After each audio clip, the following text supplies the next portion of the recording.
Now, two pigeons and Coach Prime bemoaning the fact you can stream DirecTV satellite-free. These humans get the biggest college football games on DirecTV, and we don't even get a satellite dish. Enough squawking. It's Coach Prime. Bring it in. Sure, they could get all that college football without a dish, but you still got your passion, your drive, your resolve, your incredible career as a football icon? No, that's me. Stream the biggest college football games, no satellite dish. Visit DirecTV.com. This episode is brought to you by Allstate. Some people just know they could save hundreds on car insurance by checking Allstate first. Like, to check you have the tickets in your wallet first before you drive 2 hours to the big game. Seriously, you had one job. Now the closest you'll get to the 50-yard line is parking lot D. Yeah, checking first is smart. So check Allstate first for a quote that could save you hundreds. You're in good hands with Allstate. Savings vary. Terms apply. Allstate Fire and Casualty Insurance Company and Affiliates. Northbrook, Illinois. This episode is brought to you by Shopify. Upgrade your business with Shopify, home of the #1 checkout on the planet. Shop Pay boosts conversions up to 50%, meaning fewer carts going abandoned and more sales going cha-ching. So if you're into growing your business, get a commerce platform that's ready to sell wherever your customers are. Visit Shopify.com to upgrade your selling today. Reporting live from under my blanket, I'm Susan Curtis with Dunkin' at Home. Breaking news, pumpkin spice iced and hot coffees are back. I'll pass it to Mr. Curtis with his blanket for the full story. That is so right, Susan. You know, it's never too early to get in a spicy mood. I'm talking cinnamony goodness that's so tasty, people don't want to leave their blankets either. Back to you. No, back to you. All you. The home with Dunkin' Pumpkin Spice is where you want to be. Welcome to the Eagles Checkdown, right here on the Eagles Pinpool Podcast Network. I'm your host, Phil Stiefel, every single morning bringing you news, notes, and opinions in under 10 minutes on your favorite football team, the Philadelphia Eagles. And it is Wednesday, October 9th. We are into week 6 here, getting set to face the Cleveland Browns on Sunday. Breaking news on Tuesday, Devin White, linebacker of the Philadelphia Eagles, was waived. Turns out after a few minutes, it came out that there was an agreement, a settlement made so that he could be cut and hopefully latch onto a team of his choice before the trade deadline, which would have then forced him to have to go through waivers, etc. But it brings to question just one of the big mistakes that Howie Roseman made this offseason in bringing in Devin White to play linebacker. Now, I, for one, was very hyped for the Devin White signing. I thought he could regain some of his former All-Pro glory, being that he was only 26 years old. All the hype coming out of training camp was that he was performing well. Unfortunately, he could not get onto the field for this team. He could not beat out Nakobe Dean. He refused to play special teams. He did not dress once the first 4 weeks of the season. And what this cut, this waiving, whatever you want to call it, what this whole entire situation with Devin White shows is the disconnect between Howie Roseman and his coaching staff and what they want and need.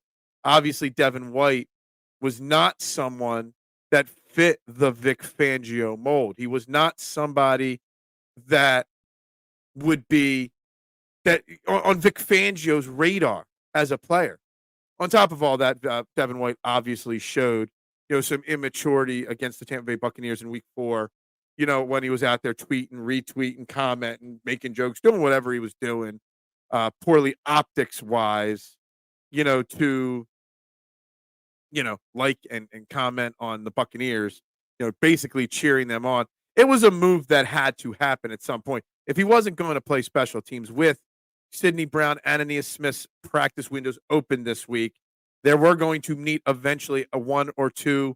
There's James Bradbury out there, 2, 3, possibly 3 roster spots found. So between the optics of his social media game, besides the fact that he refused to play special teams, besides the fact that he couldn't even get dressed for a game, obviously Devin White was going to be one of the 3 players that are going to need to be cut.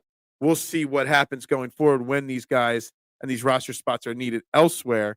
But it is what it is, and Devin White is officially gone from the Philadelphia Eagles. It does lead to question the depth at the linebacker position. And the reason why I kept feeling the need to keep Devin White here is Nakobe Dean has an injury history. He's played good, not great, not bad so far, but he does have an injury history. He hasn't played a full season yet. So what if he goes down? Now you are left with Jeremiah Trotter Jr. and Aaron Burke as your two backup inside linebackers, and that's it. So there is some question there going forward, but we'll see what they have. They obviously have some guys on the practice squad as well that if something happened to Kobe Dean that they could call up in a pinch. I'll just leave one little joke on the Devin White situation, then we will move on here. Whose tenure with the Philadelphia Eagles was more entertaining, Devin White or Frank Gore? Who had a more successful Eagles tenure, Devin White or Frank Gore? Leave me a comment on social media at Beard of Knowledge on that one. Other breaking NFL news that I think can relate to the Eagles a little bit is Robert Saleh was fired by the New York Jets. And I want to ask you, should the Eagles consider bringing in Robert Saleh in some kind of defensive consulting capacity?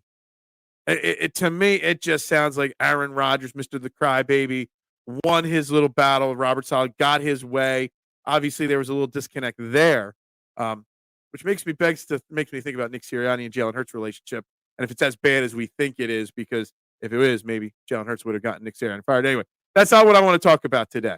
But Robert Saleh was fired. So first and foremost, that 2021 head coaching group, there are 7 coaches hired before the 21 season. Obviously, Nick Sirianni, Robert Saleh's fired already. Brandon Staley lost his job already. Urban Meyer, I don't even think he made it a year. Arthur Smith was recently fired. David Culley did not make it very long. Obviously, Nick Sirianni and Dan Campbell are the only 2 of the 7 remaining from that coaching circle. And honestly, in 2021, I bet you 9 out of 10 football fans would have predicted Nick Sirianni and Dan Campbell as the 2 that would not have made it very long. But here they are, still surviving, still coaching on their teams. Now, I ask you, should Robert Saleh be brought in here? You know, for as bad as the Jets seemed offensively, their defense the last 2 years was still pretty solid. Offensively, stuck with Aaron Rodgers for only 6 games, Zach Wilson, and all the other host of Tim Boyles that started at quarterback for him. His defenses were still pretty solid, pretty good. He also has a connection on figuring out how to get Bryce Huff, the most out of that investment financially. He was also a great defensive coordinator with the San Francisco 49ers. And if this Vic Fangio style and system doesn't work out, having him in the building already as a defensive consultant assistant might give you a leg up of bringing him on as the defensive coordinator in the future. If, we've brought in these consultants before, offensively and defensive speaking. It's not something that the Eagles haven't done. And I think it would, be smart of Howie Roseman and the Eagles to, at a very least, make a phone call to Robert Saleh.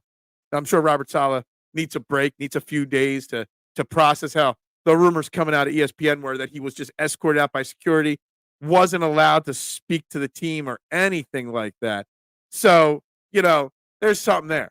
But Vic Fangio should be under more criticism right now. But the optics of the players on social media are kind of blinding us to what Vic Fangio really isn't doing. And it's still sitting in my craw. It's still, kicking me in the gut that Vic Fangio has gotten away with basically saying after the Week 4 game that he tried to make adjustments, but the message didn't get down to the sideline quick enough. Like normal weeks, normal times, Vic Fangio would have gotten crushed, but Darius Slay went and had to go run his mouth and kind of blinded us to all that. So to me, Howie Roseman absolutely needs to make a phone call. Howie Roseman absolutely should at least think about it. Talk to Nick Sirianni, talk to Jeffrey Lurie. Hell, even talk to Vic Fangio if he needs a little bit more help in getting these guys and the communication that is obviously lacking going. I kind of feel like Robert Saleh got done dirty with the New York Jets there. Joe Douglas does a terrible job running that organization. It's just been a disaster up there with the New York Jets, and Aaron Rodgers is partially to blame as well. And we knew that wasn't going to end pretty. I really had Doug Peterson as my first coach fired, not Robert Saleh, not the 2-3 Jets.